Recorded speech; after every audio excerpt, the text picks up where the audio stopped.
আমরা সবাই দুনিয়ার উপর নির্ভর হয়ে যাই। দুনিয়ার মানুষের উপর আমরা আস্থা রাখতে পারি, ভরসা রাখতে পারি, কিন্তু রবের উপর আমরা ভরসা রাখতে পারি না। আজকে রবের উপর ভরসা করার একটি চমৎকার ঘটনা আপনাদেরকে শেয়ার করব। কালবি কিতাবের মধ্যে পড়েছি, ভাবলাম আপনাদের সাথে শেয়ার করি যে মহান রবের উপর ভরসা করলে মহান রব তার জন্য কতটা যথেষ্ট হয়ে যায়। আল্লাহ তাআলা কুরআনুল কারীমের মধ্যে বলছেন, ওয়ামান ইয়াতাওয়াক্কাল আলাল্লাহ, যে আমার উপর ভরসা করে ফাহুয়া হাসবু, আমি আল্লাহ তার জন্য যথেষ্ট হয়ে যাই। এমনই একজন নারী ছিলেন যিনি সব সময় আল্লাহর উপর ভরসা রাখতেন এবং প্রতিটা কাজের শুরুতে বিসমিল্লাহির রহমানির রহিম পড়তেন। ঘটনাক্রমে তার স্বামী ছিল জালেম, যে আল্লাহ রাব্বুল আলামিনের ইবাদতে বিশ্বাস ছিল না, ইবাদত পছন্দ করতেন না এবং প্রতিটা কাজে বিসমিল্লাহ বলাকে সে খুবই যন্ত্রণাদায়ক মনে করত।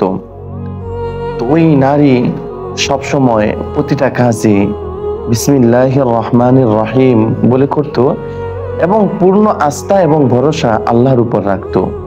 একদিন হুট করে সেই জালেম স্বামী তার স্ত্রীকে বলতেছে যে তুমি প্রত্যেক কাজে বিসমিল্লাহির রহমানির রহিম বলে করো এবং পরবর্তীতে বলো যে তুমি তোমার রবের উপর ভরসা করে কাজ করতেছো। আচ্ছা, এটা বলে তোমার লাভ কি হয় বা ফায়দা কি হয়? তখন ওই নারী হেসে বলতেছেন যে আল্লাহ তাআলার উপর কেউ যদি ডিপেন্ড করে, ভরসা করে, তো আল্লাহ তাআলা তার জন্য যথেষ্ট হয়ে যায়, তার কাজকে পূর্ণতা দান করেন এবং তার কাজের পিছনে আল্লাহ রাব্বুল আলামিন থাকেন। তখন ওই জালেম স্বামী একদিন ওই স্ত্রীর হাতে একটা থলে ভর্তি টাকা দিল, দিয়ে বলতেছেন এই টাকাটা তোমার কাছে আমানত হিসেবে রাখো, আমার যখন দরকার হবে, প্রয়োজন হবে, আমি তোমার কাছ থেকে চেয়ে নিব। তখন ওই নারী আলমারি খুললেন বিসমিল্লাহ বলে এবং যে স্থানে টাকা রাখতেছেন ওই স্থানেও টাকা রাখলেন বিসমিল্লাহ বলে এবং আল্লাহর উপর ভরসা করে রাখলেন। তো ওই জালেম স্বামী আবার ফলো করতেছিল যে কোথায় টাকা রাখে। যখন দেখলো যে আলমারির ভিতরে টাকাটা রাখছে, তখন স্ত্রী যখন অন্য কাজে মশগুল হয়ে যায়, ব্যস্ত হয়ে যায়, ওই টাকাটা সে সরিয়ে ফেলার ফলে আবার সে তার স্ত্রীকে বলতেছেন যে আমি যে তোমার কাছে থলে ভর্তি টাকা রাখছি, ওই থলেটা আমাকে দাও, এখন টাকার খুবই প্রয়োজন। তখন স্ত্রী বিসমিল্লাহ বলে আলমারি খুললেন এবং যেখানে থলে রাখছেন সেখানেও বিসমিল্লাহ বলে হাত দিলেন। তো ওইদিকে স্বামী তো মনে মনে হাসতেছে যে তার রবগিরি এখন ছুটবে, তার আল্লাহর উপর ডিপেন্ড ছুটবে, কারণ আমি তো আগেই থলে সরে রাখছি। এখন সে যতই থলের জায়গায় হাত দেখ না কেন, সে তো আর থলে বিশ্রয় পাবে না। স্বামী হাসতেছে মনে মনে যে এখন তার রবগিরি ছুটাবো, তার আল্লাহর উপর ডিপেন্ড করা ছুটাবো। তখন স্ত্রী যেখানে রাখলেন ওইখানে হাত দিয়ে বিসমিল্লাহ বলে হাত দিয়ে রাখলেন এবং ওই জায়গায় বিসমিল্লাহ বলে হাত দিয়ে ওই থলেটা বের করলেন এবং স্বামীর হাতে দিলেন। স্বামী তো অবাক যে হ্যাঁ, কি করে সম্ভব? এই থলে তো আমি সরিয়ে ফেলছি এবং টাকা ভেঙে ফেলছি, এই টাকা এবং থলে কোথা থেকে আসলো? স্ত্রীর কাছে মূল ঘটনা বললেন। তখন স্ত্রী বলতেছেন, শোনো, আমার রব তো তিনি যিনি চাইলে সব পারে, যিনি চাইলে এমন কোনো কাজ নাই আমার রবের দ্বারা যেটা সম্ভব নয়। আমার রব চাইলে দুনিয়ার সবকিছু সম্ভব।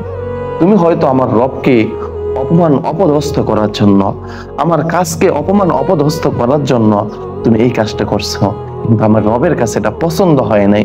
আমি যেহেতু আমার রবের উপর ভরসা করে কাজটা করছি, তো রব পূর্ণতা দিয়েছেন, রব আমার ইজ্জত রাখছেন। ওই জন্য দোস্ত, আমাদের প্রত্যেকের উচিত প্রতিটা কাজে আল্লাহর উপর ভরসা রাখা, আল্লাহর উপর বিশ্বাস রাখা, আল্লাহর উপর আস্থা রাখা। আমরা কেমন জানি আমার বাবা মার উপর আস্থা রাখতে পারি, ভাইয়ের উপর আস্থা রাখতে পারি, বোনের উপর আস্থা রাখতে পারি, কিন্তু রবের উপর আস্থা রাখতে পারি না। রব বলছেন তোমরা যদি নামাজ পড়ো আমি তোমাদেরকে উত্তম রিজিক দিয়ে দিব। অথচ আমাদের যখন কাজের সময় হয় বা কাজে থাকি, তখন ওই কথাকে আমরা মনে রাখি না, আমরা ভাবি যে আমাদের কাজটাই আগে, পরে ইবাদত। আবার অনেকে তো এমনই বলে যে হুজুর, নামাজ রোজা তো এটা আপনাদের কাজ, আমরা যে পরিশ্রম করি আমাদের দ্বারা নামাজ রোজা পড়া সম্ভব না। ভাই, আপনারও মরতে হবে, আমারও মরতে হবে। আপনিও কবরে যাবেন, আমিও কবরে যাব। আপনিও 3 টুকরা কাপড় নিয়ে যাবেন, আমিও 3 টুকরা কাপড় নিয়ে যাব। কে হুজুর, কে আলেম, কে কৃষক, কে দিনমজুর, কে ব্যবসায়ী, কে ডাক্তার, কে ইঞ্জিনিয়ার, কে পুলিশ, এগুলো কোনো কিছুই থাকবে না। শুধুমাত্র থাকবে আমল, শুধুমাত্র থাকবে ইবাদত, শুধুমাত্র থাকবে ঈমান। এজন্য আমাদের প্রত্যেকের উচিত আল্লাহর উপর ভরসা করে দুনিয়ার ভিতর চলা, আল্লাহ চাহি জিন্দেগি গড়া, আল্লাহর হুকুম মানা। যখন যেই হুকুম রবের সামনে আসে সেই হুকুমগুলো মানার চেষ্টা করে, তাহলেই আল্লাহ তাআলা হয়তো দুনিয়া আমাদেরকে সফলতা দান করবেন এবং আখিরাতেও সফলতা দান করবেন। আল্লাহ তাআলা আমাদের সবাইকে আল্লাহর প্রতি ভালোবাসা, মহাব্বত, আস্থা রেখে ইবাদত করার মতন তৌফিক দান করুক, আমিন। দিন প্রচারের স্বার্থে সকলে ভিডিওটি শেয়ার করুন। বারাকাল্লাহু ফি হায়াতি, জাযাকুমুল্লাহু খাইর।